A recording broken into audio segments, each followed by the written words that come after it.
dentro da estrutura do gasto.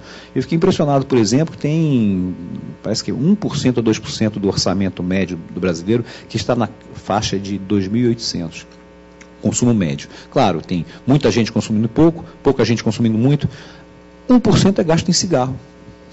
Acreditem. Então, assim, eu fico impressionado. Por que isso aí não está, por exemplo, invista num computador.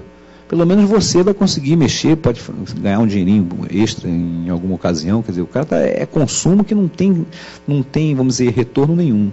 Mas, voltando à questão original que você colocou, se é coração ou é ponta do lápis... É ponta do lápis, sim, porque é uma ciência exata, porque você vai chegar ao final, olha, se eu quero ter 1 milhão, a taxa de juros tanto durante 360 meses, eu tenho que poupar tanto por mês.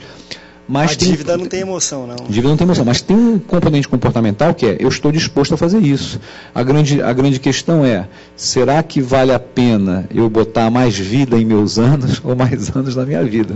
Entendeu? Então, assim, você vai ter prazer em viver agora, mas vai deixar a dívida toda para o futuro, ou você vai fazer algum planejamento. Eu vejo assim que as pessoas com essa desculpa de, não, eu preciso... a viagem que o Sócrates bem comentou é importante, tudo bem, tá bom, a viagem é importante, mas eu começo, a viagem é importante, a camisa nova é importante, o terno novo é importante, o carro novo é importante, o restaurante... os valores no Brasil estão altíssimos. Você hoje sai eu fui outro dia, 2 adultos e uma criança para comer numa churrascaria rodízio, R$320, isso é preço, dá $200. Você não gasta isso nos Estados Unidos, então é hora de começar a boicotar isso, não vou mais. Porque você pagar dizem que lá está em crise e nós não, né?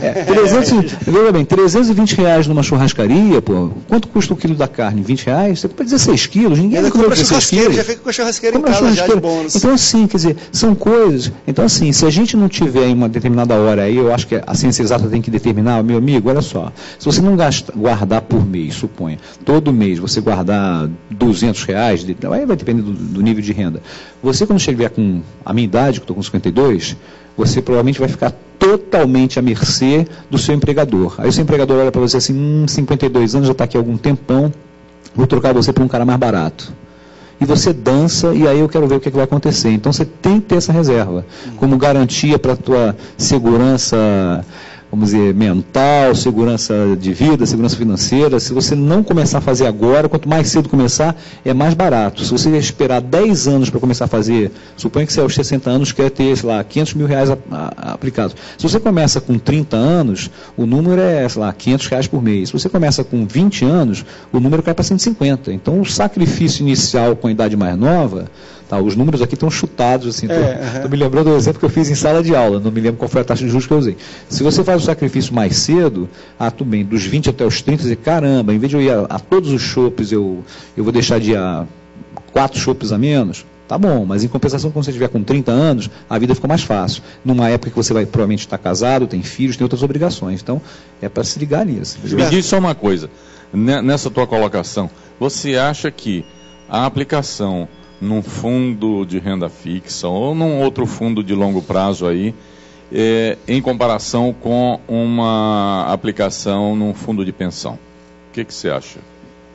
Depende de taxa de juros. Eu particularmente, eu gosto muito das coisas que são livres. Eu sou liberal por natureza, então eu não quero ter ninguém me dizendo o que é que eu tenho que fazer. Então, por exemplo, fundos de... aquelas coisas que os bancos vendem, títulos de capitalização, fundos de previdência que você deixar de pagar, você vai ter uma penalidade, eu não gosto disso. Eu nunca fui comprador de consórcio, por exemplo, que aí você vincula a sua poupança a ter um carro. Isso no meio do caminho, a empresa me dá um carro. E eu não preciso mais de carro. Aí estou eu vinculado minha poupança num automóvel que eu não vou utilizar. Né? Mas eu acho que o mais importante, Sócrates, é ter em mente que não importa qual é o instrumento que você vai utilizar. Se o instrumento é uma poupança, se é um fundo de previdência, se é o cofrinho, se são ações, o problema é você ter o hábito de reservar um pedaço do que você, vamos dizer, do que você ganha para essa poupança. Às vezes essa poupança pode ser a casa própria.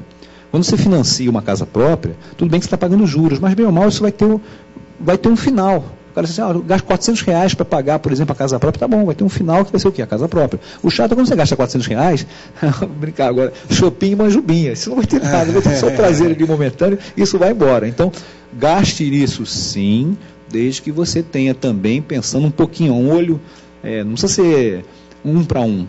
Tá? Pode ser 1 para 10. Você gasta 10 em lazer, em outras coisas, e 1 para daqui a 20 anos, 30 anos, eu poder trabalhar menos.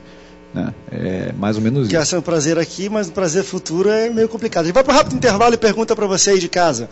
Você consegue guardar dinheiro no final do mês? Olha o nosso parcial, o pessoal voltando na internet.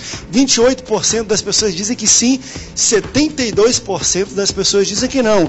Mesmo o não ser bem maior, ainda está uma boa média, talvez, aí de pessoas que estão guardando, comparando com outras estatísticas. Daqui a pouco a gente volta aqui no Antenados na Geral. Não sai daí.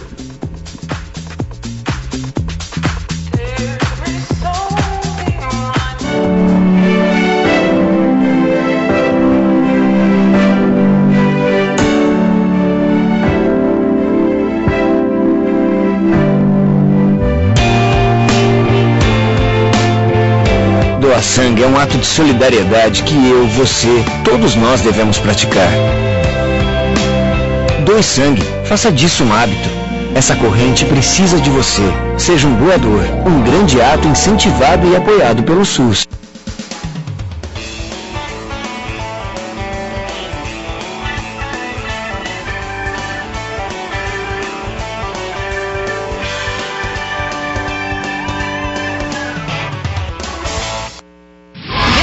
Anos de louvor e adoração. DVD do Ministério de Louvor Boas Novas. As mais tocadas durante seus 15 anos de carreira. Gravado ao vivo no Centro de Convenções Canaã.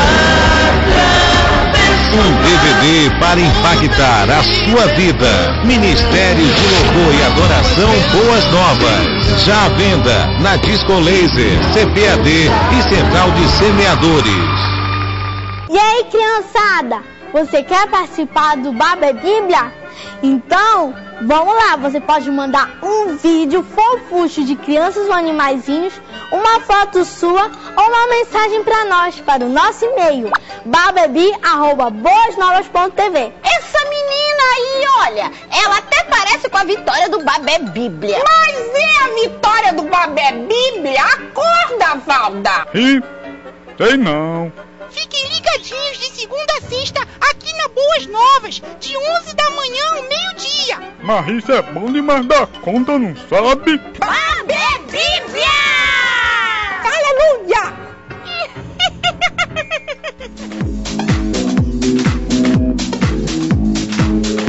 Segundo bloco do Antenados na Geral hoje, falando sobre finanças pessoais, dinheiro, grana. Você está interessado? Pega um papel e caneta, vai anotando as dicas que nós vamos dar aqui durante o programa e também pega aí o telefone, SMS, internet, ligue botando a nossa enquete aqui, respondendo sim ou não para a seguinte pergunta: você consegue guardar dinheiro no fim do mês?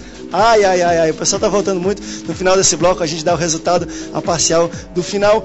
E eu vou fazer uma pergunta para o Gilberto. A gente está falando dessa questão de lazer, prazer, e tem que fazer ou não. Você já trocou aí um camarão pelo um peito de frango por causa da... Não, tem que guardar esse camarão, tá caro. Vai um peitinho de frango aqui grelhado mesmo. Já tirou muitos prazeres ou não? Como você, desde talvez de jovem, começou com essa mentalidade cedo e hoje está mais confortável? Olha, eu acho que todos nós fazemos isso o tempo todo. Qualquer dona de casa, quando entra no supermercado e vai fazer as compras para a família, vai botar comida, arroz, feijão, ela de alguma forma ela exerce um controle orçamentário. Ela sabe se dá para levar o filé mignon, se tem que levar carne de segunda, se tem que comprar, digamos assim, um filé de merluza ou camarão graúdo. Então, de alguma forma, ela exerce um pouco esse controle, sabendo, de acordo com o seu orçamento, o que cabe dentro do carrinho do supermercado. Então, em determinado momento, o orçamento mais folgado, você pode se dar ao luxo de comprar um item supérfluo, e os supermercados se aproveitam muito disso, né? Então colocam você para comprar arroz e feijão, fazer a chamada mistura básica, você tem que andar pelo supermercado inteiro. Você vai fazer um churrasco, por exemplo, meu amigo Zente Graff que gastou muito caro, você vai fazer um churrasco em casa, né? Aquele pano de chão, ou seja, que você forra ali para o espeto pingar, né? E não a churrascaria, que tem um nome parecido, né? O porcão também que a gente usa é o cofrinho, onde a gente guarda a moeda para fazer a poupança. Então, de alguma maneira, quer dizer, o que a gente acaba usando é percorrer o supermercado. E aí, de alguma maneira, você é tentado a comprar um item supérfluo, um item normalmente ligado a a cuidados pessoais, e a carne está sempre numa ponta, o carvão numa ponta oposta, e ainda num outro lugar equidistante você vai ter as bebidas. Então você se força a percorrer o mercado inteiro.